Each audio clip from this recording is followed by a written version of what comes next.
స్వరము నీ కొరకే, కల్వరి స్వరము నీ కొరకే. నమ్మిక మాత్రం ఉంచుము. జస్ట్ నమ్ము అంతే. Just believe. నమ్ము, దేవుని మహిమను చూస్తావు. యోసేపు ఏం నమ్మాడండి? ఎంత నమ్మాడండి? అట్టడుగు స్థాయికి వెళ్ళినా విశ్వాసం పోలేదే. అట్టడుగు స్థాయికి వెళ్ళినా నోరు మెదపలేదే. అట్టడుగు స్థాయికి వెళ్ళినా నోట్లోంచి కోపంతో కూడిన, ద్వేషంతో కూడిన మాట రాలేదే. ఎందుకు ఈ మాట అంటున్నాను తెలుసా? చెరసాల్లో ఉన్నప్పుడు ఆ పానదాయకుడు తన కళకు భావం పొందుకున్న తర్వాత యోసేపుకు పూర్తిగా నమ్మకం కుదిరిపోయింది. తప్పనిసరిగా తను బయటికి వెళ్తాడు. అలా వెళ్తాడని తెలిసినప్పుడు ఏమన్నాడో చెప్పండి. ఇదిగో ఒక విషయం చెప్పమంటావా? నా గురించి నీకు ఎప్పుడు చెప్పలేదు కదా. అవును, ఎప్పుడు చెప్పలా. నాకు చాలా ఫ్లాష్ బ్యాక్ ఉంది. ఏమిటి ఫ్లాష్ బ్యాక్? మా అన్నోళ్ళు అస్సలు మంచోళ్ళుగా, దుర్మార్గులు, పాపిష్టోళ్ళు, పనికి మాలినోళ్ళు. ఎంత ద్రోహం చేశారో తెలుసా నీకు? నన్ను గోతులో దోసేశారు. నాకు నిలువు టంగి ఉండేది, దాన్ని లాగేసుకున్నారు. అంతేకాదు, ఏ అన్నలైనా తమ్ముడిని అమ్మేస్తారా? మా అన్నలు నన్ను అమ్మేశారు. చూడండి, యోసేపులో అసలు ఆ మాటలు రాలా. ఎంత మంచివాడండి. తనను ద్వేషించినా, తనను దూషించినా, తనను గోతిలో దోసేసినా, తనను అమ్మి వేసినా వాళ్ళ గురించి ఒక్క మాట అండే అనుకుంటాను. ఎందుకు ఒక మాట అనలేదంటే, మా అన్నలు తెలియజేశారు కానీ నా ప్రభు వాళ్ళు చేసిన పొరపాట్లన్నింటినీ కూడా పక్కన పడేసి నన్ను మాత్రము తీసుకువెళ్ళవలసిన స్థానానికి మాత్రం ఆయన తీసుకుపోతాడు. ఎలాగో వెళ్ళవలసిన స్థానానికి వెళ్ళిపోతా. ఎందుకు అనవసరంగా వాళ్ళకి పడి ఆడవడం? నేను ఎందుకు వాళ్ళని దూషించటం? ఎందుకు వాళ్ళని ద్వేషించటం? ఆ నమ్మకం తనకు ఉంది కాబట్టే ఒకరోజు ఒక మాట అనగలిగాడు. ఏంటో తెలుసా? రండి చూద్దాం. 50వ అధ్యాయము 20వ వచనము, 19వ వచనం కూడా చదువుదాం. యోసేపు అంటున్నాడు, భయపడకుడి, నేను దేవుని స్థానమందున్నానా? మీరు నాకు కీడు చేయ ఉద్దేశించిరి గాని నేటి దినమున జరుగుచున్నట్లు, అనగా బహు ప్రజలను బ్రతికించున్నట్లుగా అది మేలుకే దేవుడు ఉద్దేశించను. మనిషి కీడు తలస్తాడు, కీడు చేస్తాడు. ఆ కీడును నా ప్రభువు తన ప్రజల పక్షమున మేలుగా మార్చి పడేస్తాడు. అలా మార్చి పడేయడానికి నా దేవుడు చాలినవాడు. ఇది యోసేపు యొక్క బ్లడ్లో ఉండిపోయింది, లేదా యోసేపు యొక్క నరాల్లో జీర్ణించుకుపోయింది, యోసేపు యొక్క హృదయంలో నాటుకుపోయింది. ఏమని? నా జీవితంలో మనుషులు ఎన్ని కీడులు చేసే ప్రయత్నం చేసినా నా ప్రభువు మాత్రం దాన్ని మేలుగానే మార్చేస్తాడు. ఎంత మంచి మనసు అండి. ద్వేషించిన సహోదరులను చూసి, అమ్మి వేసిన సహోదరులను చూసి మీరు అనుకున్నారు నాకేదో కీడు చేద్దామని మీరు అనుకున్నారు, కానీ మీరు కీడు చేసే ప్రయత్నం చేశారు. కానీ నేను నా ప్రభువుని నమ్ముకున్నాను కాబట్టి మీరు చేసిన కీడంతటిని కూడా నా ప్రభువు నాకు మేలుకరంగా మార్చేశాడు. నాకే కాదు, మీ అందరికీ మేలుకరంగా, ఈ దేశానికి మేలుకరంగా, మిడిల్ ఈస్ట్ లో ఉన్న దేశాలన్నిటికీ మేలుకరంగా దేవుడు మార్చేశాడు. ఆ విశ్వాసము, అనగా అట్టి విశ్వాసము యోసేపు కలిగి ఉన్నాడు కాబట్టి తను నోటి మాట చేతైనా కూడా యోసేపు పాపము చేయలే.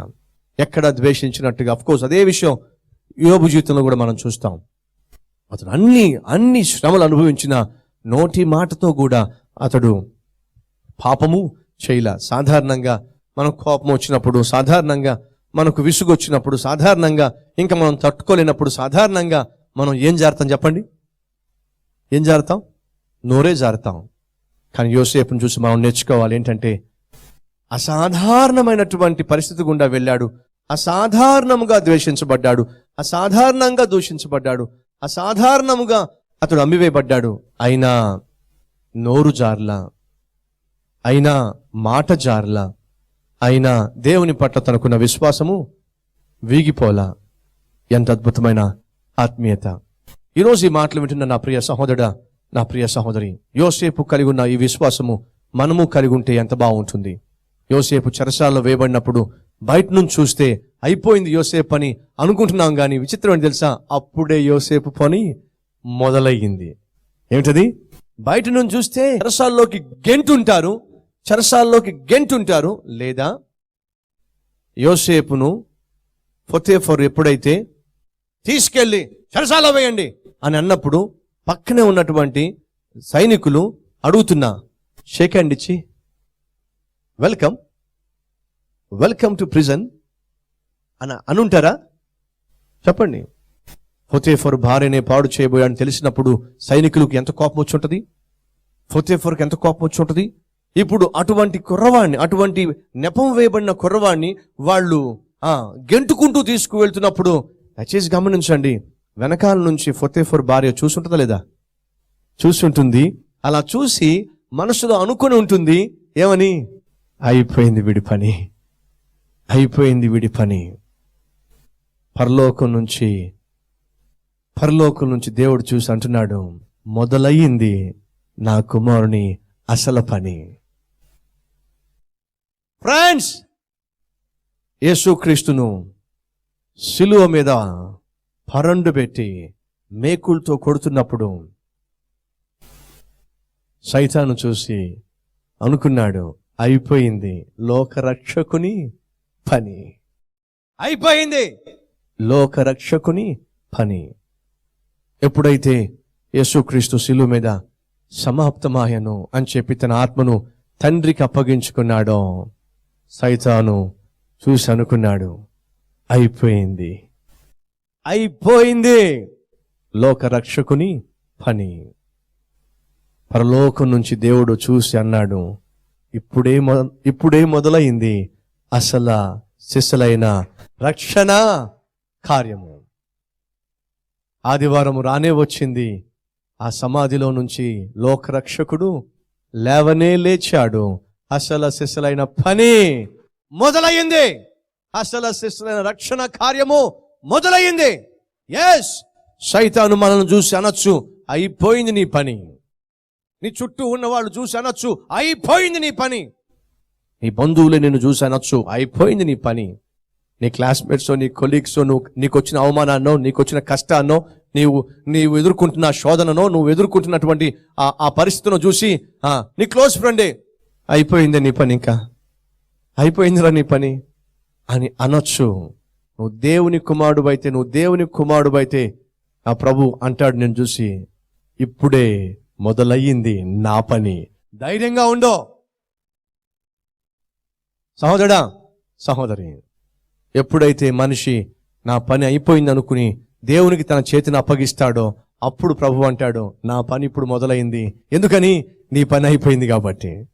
ఈ మాట మీకు అర్థమైందా? నీ పని అయిపోయింది కాబట్టి ఇప్పుడు నా పని మొదలైంది. చాలా కాలం క్రితం చెప్పాను, ముగిస్తా. కొంతమంది కుర్రవాళ్ళు ఒక నది తీరాన వనభోజనాలకు వెళ్ళి వంట చేసుకుని బాగా తిని ఆ తర్వాత ఈత కొట్టాలని చెప్పి ఆ నదిలో దిగారు. దాంట్లో ఈత రానివాడు కూడా ఈత కొట్టే ప్రయత్నం చేసి మునిగిపోసాగాడు. అలా మునిగిపోతున్న సమయంలో అందరూ భయపడిపోయి వాడిని కాపాడడానికి బదులుగా గట్టెక్కేశారు. ఈత రానివాడేమో గట్టిగా అరుస్తూ కాపాడండి గట్టిగా అరుస్తూ ఆ నీళ్ళలో మునిగిపోతూ తేలుతూ నీళ్లు తాగుతూ గట్టిగా కేకలేస్తున్నారు. ఈ మిగిలిన వారిలో బాగా ఈత వచ్చిన వాడు ఒకడు ఉన్నాడు.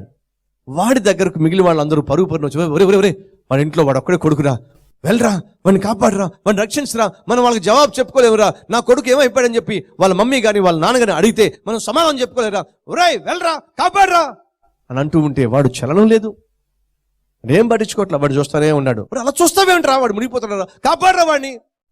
ఏమీ చలనం లేదు. ఒరే నువ్వు దుర్మార్గుడు, దుష్టుడురా, నువ్వు ఎంత భయంకరురా, నువ్వు స్నేహితుడిగా ఉంటూనే నీ కళ్ళ ముందే నీ స్నేహితుడే మరణిస్తూ ఉంటే పట్టించుకోవేమంటరా, నీలాంటి వాడు. ఇంకా వాళ్ళ ఇష్టం, ఏమీ మాట్లాడట్లా. తిడుతున్నారు, తిట్టేవాళ్ళు, శాపనాదాలు పెడుతున్నారు, పెట్టేవాళ్ళు, ఏమీ మాట్లాడట్లా. వాడేమో కాపాడండి ఒరే రక్షించరా, ఒరే కాపాడరా అంటూ గుడుక్కుని మునిగాడు. అప్పటి వరకు తిట్లు పడుతున్నాడు ఈ కుర్రవాడు. ఎప్పుడైతే వాడు గుడ్డుకుని మునిగాడో అమాంతంగా నీళ్ళలోకి వెళ్ళిపోయాడు. మునిగిపోతున్న వాడు జుట్టు పట్టుకున్నాడు, పైకి లేపాడు, నెమ్మదిగా ఈత కొట్టుకుంటూ వాడిని తీసుకొచ్చి గట్టులో పడేశాడు. గబగబా మిగిలిన వాళ్ళు వెళ్ళి వాడి నోట్లో నుంచి నీళ్లు కక్కిచ్చారు, పొట్టలో నుంచి నీళ్లు కక్కిచ్చారు. వాడు కళ్ళు తెరిచాడు. మిగిలిన వాళ్ళందరూ ఆ కాపాడిన వాడిని పక్కకు వచ్చి, అరే మమ్మల్ని క్షమించరా అని చెప్పి సారీ చెప్తున్నారు. ఉండబట్టలేక ఒకడు అడిగేశాడు, ఒరే నీకు ఈత బాగొచ్చు, నువ్వు వాడిని ఎప్పుడైనా కాపాడగలవు. మేము తిడుతున్నా తిట్లు పడ్డావు, నిన్ను శపిస్తున్నా శాపనార్థాలు భరించావు, కానీ నువ్వెందుకురా ముందే ఊరికి వాడిని కాపాడొచ్చుగా, మా చేత మాటలు పడక ముందే నువ్వు కాపాడొచ్చుగా, ఎందుకురా అంతసేపు వెయిట్ చేశావు అని అంటూ ఉంటే అప్పుడు అతను చెప్తున్నాడు, ఆ కుర్రవాడు చెప్తున్నాడు, ఏం లేదురా, నీళ్ళల్లో ఉన్నవాడిలో శక్తి ఉందిరా, ఆ శక్తితో వాడు తను కాపాడుకునే ప్రయత్నం చేస్తున్నాడు రా, ఆ శక్తి ఉంది కాబట్టి ట్రై చేస్తున్నాడు రా. ఇప్పుడు నేను ఒకవేళ వెళ్ళాను అనుకోరా, వాడు ఉన్న శక్తి ఏం చేస్తుంది తెలుసా, నన్ను కూడా ముంచేస్తుంది.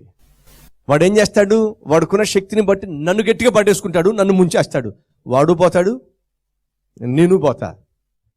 ఎప్పుడు దాకా ఎదురు చూశానంటే వాడు తన ప్రయత్నాలు చేసి చేసి చేసి ఇంకా నా పని అయిపోయింది అని మునిగాడో అప్పుడే నా పని మొదలయ్యింది. ఎందుకని? అప్పుడే నా పని సులువు అవుతుంది. ఎందుకని? అనవసరంగా చేతులు పెట్టడు, ఇంకా అనవసరంగా నన్ను లోపలికి తోసే పని చెయ్యడు. ఎప్పుడైతే నా పని అయిపోయిందని మునిగాడో, మునగబోయాడో, అప్పుడు వాడు జుట్టు పట్టుకో, లాకెలో నేను ఏం చెప్తే అది చేస్తాడు, ఈడ్చుకొస్తే కామ్గా వస్తాడు. ఎందుకని? తనలో శక్తి లేదు. జాగ్రత్తగా వినండి. దేవుడు యోసేపును పరీక్షించాడు, పరిశోధించాడు, చెరసాల్లోకి వచ్చేశాడు. ఇంకా యోసేపు పని అయిపోయింది అని అనుకుంటున్న సమయంలో దేవుడు పరలోకం నుంచి అంటున్నాడు, యోసేపు, నా పని మొదలైంది, నేను చేయాల్సిన పని మొదలైంది. యోసేపు చెరసాల్లోకి వెళ్ళేసరికి అతని వయసు అప్రాక్సిమేట్గా 28 సంవత్సరాలు. యాకోబును విడిచిపెట్టి, ఆ ప్రాంతాన్ని విడిచిపెట్టి అన్నల చేత అమ్మివేయబడినప్పుడు అతని వయసు అప్రాక్సిమేట్గా 17-18 సంవత్సరాలు. ఇంచుమించు 10-11 సంవత్సరాలు యోసేపు బానిసగానే జీవించాడు, కలకు దర్శనానికి దూరంగానే జీవించాడు. దయచేసి గమనించండి, దేవుడు మనకు వాగ్దానాన్ని ఇస్తాడు, దేవుడు మనకు మాట ఇస్తాడు, దేవుడు చేస్తానంటాడు. అది రేపు మార్నింగే కాకపోవచ్చు, రేపు సాయంత్రానికి జరిగిపోకపోవచ్చు. కానీ గమనించండి, మనం ఆయనకు లోబడే కొలది, ఆయనను మనం విశ్వసించే కొలది, ఆయన చిత్తాన్ని చేయటానికి మనం ఇష్టపడే కొలది దేవుడు తాను చెయ్యాలనుకుంటున్న దాన్ని చేస్తాడు, చెయ్యాలనుకున్న దాన్ని నెరవేరుస్తాడు. ఎస్, దేవుడు యోసేపును వెంటనే దీవించులా, క్రమక్రమముగా పరీక్షించుకుంటూ స్టెప్ బై స్టెప్ యోసేపును తీసుకొస్తున్నాడు. ఇప్పుడు ఆఖరికి యోసేపు ఎక్కడికి వచ్చాడంటే చెరసాలకు వచ్చాడు.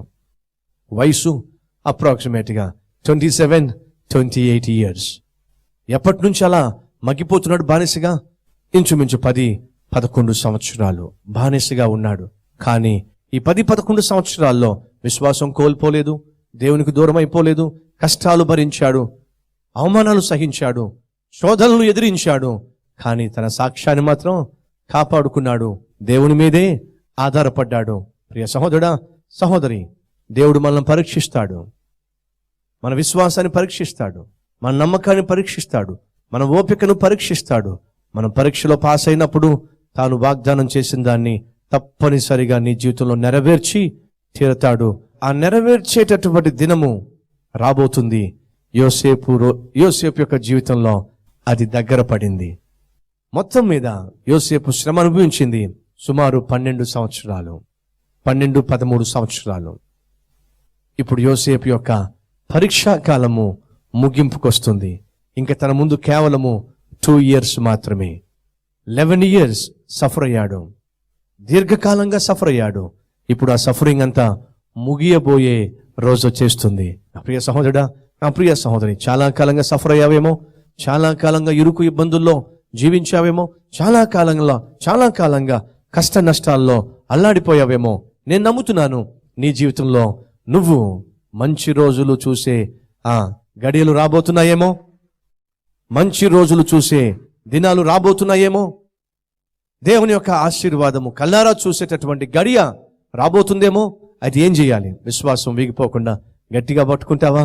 దేవుడు నీ కోసం దాచిపెట్టిన దాన్ని కల్లారా చూసేంత వరకు ప్రభువును గట్టిగా పట్టుకొని ఆయన ఇచ్చిన వాగ్దానాన్ని స్వతంత్రించుకొని జీవితాంతం ఆయన కొరకే రుణపడి ఉంటావా? అవునన్నవారు నాతో పాటు కలిసి ప్రార్థన చేస్తారా? Let us pray.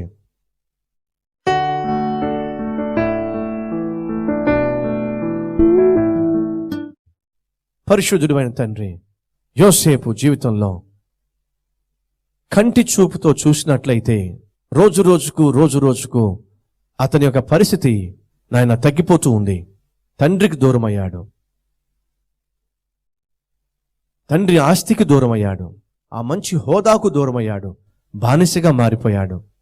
బానిసగా ఉన్నవాడు ఆ ఇంటికి విచారణకర్తగా అయి పర్వాలేదు నా జీవితం కొంచెం కుదుట పడుతుంది అనుకుంటున్న సమయంలో ఆఖరికి తాను చేయని తప్పుకు అన్యాయపు తీర్పును పొంది చెరసాలు పాలయ్యాడు. అలా చెరసాల పాలవుతున్నప్పుడు సైతాను అనుకుని ఉంటాడు, సైతాను మనుషులు అనుకుని ఉంటారు, అయిపోయింది వీని పని, అయిపోయింది యోసేపు పని. అయ్యా, మా జీవితంలో చాలాసార్లు మమ్మల్ని చూసి ఎంతో మంది అనుకున్నారు, ప్రభువా అయిపోయింది వీని పని, అయిపోయింది ఇతని పని, అయిపోయింది ఈమె పని. నాయన అలా వారు అనుకున్నప్పుడు ప్రతిసారి మీరు మా పక్షమున నిలబడి మాకు తోడుగా ఉన్నారు కాబట్టే నాయన ఎప్పుడో మా పని అయిపోవాల్సింది. కానీ ఈరోజు మేము ఇలా ఉన్నామంటే నాయన మాకు తోడుగా ఉన్నావు కాబట్టి, నువ్వు మమ్మల్ని కనికరించావు కాబట్టి, నీవు ప్రభువా మా పట్ల కటాక్షము చూపించావు కాబట్టి, దయాదాక్షిణ్యములో కనపరిచావు కాబట్టి ప్రభువా మా పని అయిపోకుండా నాయన మేము ఇంకా నిలబడి ఉన్నావు నాయన. అది నీ కృపే, అది నీ కనికరమే. అయిపోయింది యోసేపు పని అనుకున్నారు అంతా, కానీ అప్పుడే కదా ప్రభువా నీ పని మొదలయ్యింది. తండ్రి, మా జీవితంలో కూడా ఈరోజు ప్రార్థన చేసే వారిలో కూడా ఇక నా పని అయిపోయింది అనే స్థితిలో ఎవరైనా ఉన్నారేమో నాయన, ఇక నా పని అయిపోయింది అనేటటువంటి దీన స్థితికి ఎవరైనా చేరారేమో, అటువంటి వారితో ఈరోజు నువ్వు మాట్లాడావు. నీ పని గాల, ఇప్పుడే నా పని మొదలైంది, ధైర్యంగా ఉండు అని ప్రభు ధైర్యపరిచావు ఆయన, అని ప్రభు బలాన్నిచ్చావు, అని ప్రభు ఓదార్పునిచ్చావు, విశ్వాసాన్ని పెంచావు. ప్రభు నీకు స్తోత్రాలు. విత్తబడిన ఈ వాక్యం ద్వారా మా విశ్వాసాన్ని బలపరిచావు. వారి విశ్వాసంలో వీగిపోకుండా, కూలిపోకుండా, పడిపోకుండా సహాయం చేయమని మమ్మల్ని అందరినీ కూడా నాయన యోసేపుకు మీరు అనుగ్రహించిన ఆ విశ్వాసము, యోసేపుకు మీరు తోడుగా ఉన్నట్టుగా మీ తోడు మాకును, యోసేపును దీవించినట్టుగా మమ్మను దీవించి నీ నామాన్ని ఘనపరచుకోమని యేసు నామములో వేడుకుంటున్నాం తండ్రి, ఆమేన్.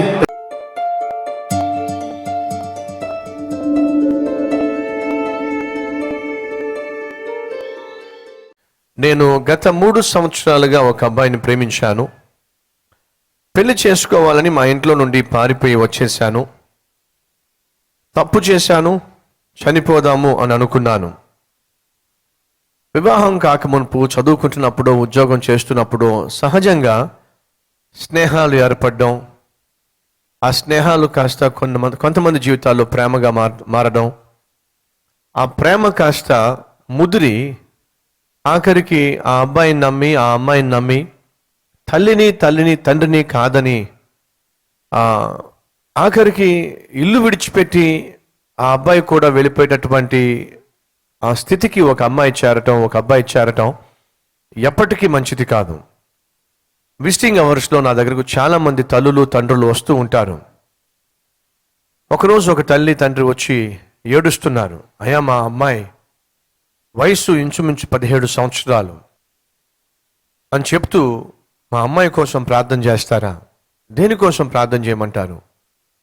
ఇంట్లోంచి మా అమ్మాయి వెళ్ళిపోయింది, కాలేజీకి అని చెప్పి బయలుదేరింది, సాయంత్రం అయినా ఇంటికి రాలేదు. ఏమైపోయిందో మేము ఎంతో అల్లాడిపోయాం. తీరా కాలేజీకి వెళ్ళి అడిగితే మీ అమ్మాయి రాలేదని చెప్పేశారు. 1 రోజు అయిపోయింది, 2 రోజులు అయిపోయినాయి, 3 రోజులు అయిపోయినాయి. అన్ని చోట్ల ఎంక్వైరీ చేశాం. మా బంధువులందరికీ ఫోన్ చేసి కనుక్కున్నాం, ఎక్కడికి వెళ్ళిందో మా అమ్మాయి తెలియదు. తీరా వాళ్ళు మొత్తం తెలుసుకుని ఎంక్వైరీ చేసేసరికి తెలిసేది ఏమిటంటే ఎవరో ఒక అబ్బాయిని ప్రేమించిందట, ఆ అబ్బాయితో ఆ అమ్మాయి వెళ్ళిపోయింది. ప్రార్థన చేయండి. అల్టిమేట్గా ఒక సేవకునిగా నేను చేయాల్సిన ప్రార్థన ఏమిటి? ప్రభు ఆ అమ్మాయిని తిరిగి తీసుకురండి. చిత్రమైన విషయం ఏమిటయ్యా అంటే, ఈ విధంగా ప్రార్థన చేయమని నన్ను అడిగిన తల్లులు తండ్రులు ఒక 15 రోజుల తర్వాత, ఒక 20 రోజుల తర్వాత మరలా వస్తున్నారు. వచ్చాయా, మా అమ్మాయి తిరిగి వచ్చింది. ఇప్పుడు అమ్మాయి తిరిగి వచ్చింది అని చెప్పి సంతోషించి గంతులు వేయడానికి ఏమైనా ఆస్కారం ఉందంటారా? ఒక్కసారి ఆలోచించండి. 17 సంవత్సరాలు, 18 సంవత్సరాలు, 19 సంవత్సరాలు కని పెంచి పెద్ద చేసి చదివించడానికి ఎంతో ప్రయాసపడి ఎంతో ఖర్చు చేసి ఫీజులు చెల్లించి ఎంతో అల్లారు ముద్దుగా కంటికి రెప్పగా ఆ పాపను లేక అబ్బాయిని పెంచి పోషించిన తల్లిదండ్రులను కాదని 2 months గానో 3 months గానో ఒక 6 months గానో ఒక 1 year గానో ఎవడో ఒక అబ్బాయి ప్రేమిస్తున్నాడని ఎవరో ఒక అమ్మాయి ప్రేమిస్తుందని ఆ ప్రేమ మైకంలో పడి తల్లిని తండ్రిని విడిచిపెట్టి ఇంటిని విడిచిపెట్టి ఆ అబ్బాయి కూడా పడ్డం ఎంతవరకు సమంజసము ఒకసారి ఆలోచించండి. ఈ అమ్మాయి వాడితో పాటు వెళ్ళి పాపిష్టి పనులు చేసి జీవితాన్ని నాశనం చేసుకొని 15 రోజుల తర్వాత 20 రోజులు తిరిగి వస్తుంది. ఇప్పుడు తిరిగి వచ్చిన తర్వాత ఆ అమ్మాయి తిరిగి వచ్చిన తర్వాత ఆ వీధిలో అందరికీ తెలుసు, బంధువులందరికీ తెలుసు, స్నేహితులందరికీ తెలుసు ఏమని, ఈ అమ్మాయి ఎవరో ఒక అబ్బాయితో వెళ్ళిపోయిందని.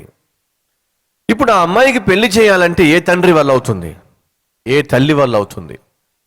ఇప్పుడు ఆ అమ్మాయితో పాటు ఏదైనా శుభకార్యానికి వెళ్ళాలంటే ఏ తల్లికి ఏ తండ్రికి అవకాశం ఉంటుంది? ఆ అమ్మాయి ఒకవేళ తలెత్తుకుని తిరగగలదా? ఆ అమ్మాయిని కన్న తల్లి కానీ తండ్రి కానీ తలెత్తుకుని తిరగలరా? ఈ అమ్మాయితో కలిసి ఎక్కడికైనా వెళ్ళగలరా? ఒకసారి ఆలోచించండి ప్రియ చెల్లెళ్ళు. తొందరపడి పాపిష్టి నిర్ణయాలు తీసుకుంటే ఆ నిర్ణయం ఎంతగా తల్లిని తండ్రిని గాయపరుస్తుందో, కుటుంబ గౌరవాన్ని మంటపాలు కలుపుతుందో ఒకసారి ఆలోచించండి. ప్రేమించిందంట, పెళ్లి చేసుకోవాలి అని చెప్పి ఇంట్లోంచి బయటకు వచ్చేసిందట. రహస్య పెళ్లిళ్ళు దేవుని చిత్తానుసారమైన పెళ్లిళ్ళు కావు. మీ ఇష్టానుసారంగా చేసుకునే పెళ్లిళ్ళు సాధారణంగా దేవునికి ఇష్టానుసారమైన పెళ్లిళ్ళు కావు. నా ప్రియ తమ్ముళ్ళు చెల్లెళ్ళు, వివాహం అంటూ చేసుకుంటే దేవుని చిత్త ప్రకారం చేసుకోండి. తల్లిని తండ్రిని గాయపరుస్తూ బాధ పెడుతూ పెళ్లిళ్ళు చేసుకోవడం వల్ల వచ్చేది ఏమీ లేదు. మరి ఏమైంది ఈ అమ్మాయి సంగతి? అబ్బాయిని ప్రేమించాను, పెళ్లి చేసుకోవాలని మా ఇంట్లో నుండి పారిపోయి వచ్చేసాను. మరి పెళ్లి చేసుకుందా? పెళ్ళైతే చేసుకోవాలా? శరీరాన్ని మాత్రం మలినం చేసుకుంది, బ్రతుకును మాత్రం పాడు చేసుకుంది. అదే జరుగుతుంది ఈ రోజుల్లో. ప్రేమ ముసుగుల్లో పెళ్లిళ్ళు కావటంలా. ఒకవేళ పెళ్లిళ్ళు అయినా కూడా 3 రోజుల్లో పెటాకులు అవుతున్నాయి. ఏమంటుంది? పెళ్లి చేసుకోవాలని చెప్పి ఇంట్లోంచి వచ్చేస్తాను. మరి పెళ్లి చేసుకుందా? చేసుకోవాలా? పెళ్లి చేసుకోకుండా ఏం చేస్తుంది? కాపురం చేస్తుంది. ఎంత దారుణం అండి ఇది, ఎంత భయంకరం అండి ఇది. ప్రియ సహోదరి సహోదరులు, ఈ సాక్ష్యాలు మనం చదువుతున్నప్పుడు ప్రతి ఒక్కరికి ఒక వార్నింగ్. ప్రతి తమ్ముడు ప్రతి చెల్లి వివాహ విషయంలో తొందరపాటు నిర్ణయాలు తీసుకోకండి. మీ తల్లికి మీ తండ్రికి అవమానకరంగా ప్రవర్తించకండి. కుటుంబ గౌరవాన్ని దయచేసి మంటపాలు చేయమాకండి. పెళ్లి చేసుకోవాలని వచ్చి పెళ్లి చేసుకోవడానికి బదులుగా తప్పుడు పనులు చేసింది. ఆఖరికి ఏం మిగిలింది? జీవితం పైన విరక్తి మిగిలింది. ఏమని రాస్తుంది? ఇంకా నేను చనిపోదాము అనుకుంది. ఎందుకు చనిపోవాలి? ప్రేమించావుగా, ప్రేమించిన వాడిని పెళ్లి చేసుకోవాలని చెప్పి తల్లిని కాదని తండ్రిని కాదని నీ ఇష్టానుసారంగా జీవితం వచ్చేసావుగా, ఎందుకు చనిపోవాలి? ఎందుకు చనిపోవాలి? చేసిన పాపిష్టి పనులను బట్టి, మోసపోయింది కాబట్టి చనిపోవాలి అనుకుంది. అలా అనుకున్నప్పుడట క్రిస్మస్ రోజు కల్వరి టెంపుల్కి వచ్చాను. ఆ రోజు వాక్యం నా కళ్ళు తెరిపించింది. వినండి, వాక్యము వినేంత వరకు, దేవుడినితో మాట్లాడేంత వరకు నువ్వు చేసే తప్పుడు పనులు పాపిష్టి పనులు నీకు చక్కగా కనిపించవచ్చు, అవి నీకు మంచిగా కనిపించవచ్చు. నువ్వు ఎంత తప్పుగా జీవిస్తున్నా, ఎంత వాక్యానికి విరుద్ధంగా జీవిస్తున్నా అది నీకు విరుద్ధంగా కనిపించకపోవచ్చు. వివాహం కాకమునిపే తప్పుడు పనులు చేసినా సరే తనకు అర్థం కాల. కానీ కల్వరి టెంపుల్కి వచ్చినప్పుడు వాక్యం విన్నప్పుడు తను రాస్తుంది, దేవుడు నాతో సూటిగా మాట్లాడగా నా పాపం ఏమిటో నాకు తెలిసింది. దేవుడు నన్ను బలపరిచి ధైర్యాన్ని ఇచ్చాడు. నా జీవితాన్ని మార్చేసింది దేవుని వాక్యం. నేను చేసింది చేస్తుంది తప్పు అని నేను తెలుసుకొని అతన్ని విడిచిపెట్టేశాను. ఇప్పుడు యేసుతో నా నూతన జీవితం ప్రారంభించి క్రీస్తు కొరకు బ్రతుకుతున్నాను. ఇట్లు సహోదరి ప్రియ, చూశారా? ఒకరి చేయి విడిచిపెట్టాలి, యేసు చేయి నువ్వు పట్టుకోవాలంటే. విడిచిపెట్టాలి, విడిచిపెట్టవలసినవి క్రీస్తు నువ్వు కలిగి ఉండాలంటే. పాపాన్ని విడిచిపెట్టకుండా, పాపిష్టి స్నేహాలు విడిచిపెట్టకుండా, పాపిష్టి బంధకాలు విడిచిపెట్టకుండా, పాపిష్టి అలవాట్లు విడిచిపెట్టకుండా క్రీస్తు చేతిలో చేయి వేసి నడవడం సాధ్యం కాదు. క్రీస్తు బిడ్డగా జీవించడం సాధ్యం కాదు. కాబట్టి ప్రభువు పేరట మనవి చేస్తున్న సహోదరులు, క్రీస్తును వెంబడించాలని ఆశిస్తున్నట్లయితే విడిచిపెట్టవలసిన వాటిని విడిచిపెట్టండి. ఈ సహోదరి జీవితం పాడైపోయింది, పతనం అయిపోయింది, చచ్చిపోవాలనుకుంది. అటువంటి వ్యక్తిని కూడా ప్రభువు ప్రేమించాడండి. అటువంటి వ్యక్తిని కూడా ప్రభువు మార్చాడండి. అటువంటి వ్యక్తిని కూడా ప్రభువు అంగీకరించాడండి. నువ్వు ఎంతగా పాడైపోయినా, ఎంతగా పతనమైపోయినా నా ప్రభు నిన్ను మార్చడానికి సిద్ధంగా ఉన్నాడు. నీ బ్రతుకును బాగు చేయడానికి ఆయన ఇష్టపడుతున్నాడు. ఎందుకు ఈరోజు పాడైపోయిన, పతనమైపోయిన నీ జీవితాన్ని ప్రభువుకు అంకితం చేయకూడదు? ఒకసారి ఆలోచించు.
దేవుడు సత్యము. ఆ సత్యము ఎదుట ఏదో ఒక రోజు ప్రతి మోకాలు వంగాల్సిందే.